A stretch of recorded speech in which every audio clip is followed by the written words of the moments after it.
I had my pet hedgehog embalmed. When I was about 10 years old, I had a pet hedgehog that lived in a terrarium.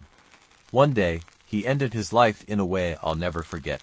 He climbed out of his terrarium, scaled the side of the house, and threw himself against the floor, stabbing himself with his own spikes.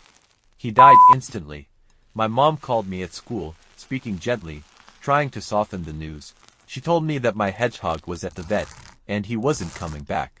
But she said there was a way to keep him with me, if I was willing to face it. The vet had experience as a taxidermist and offered to embalm him.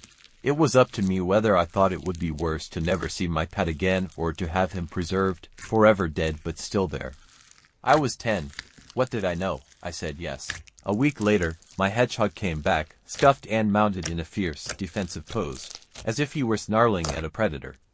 We placed him on the computer desk, where he stayed for years, motionless. I would often stare at him, wondering why they'd preserved him looking so angry. This was the same little creature I used to gently rub on his belly. But mostly, I wondered why I had said yes to the vet in the first place. Eventually, I couldn't bear to look at him anymore.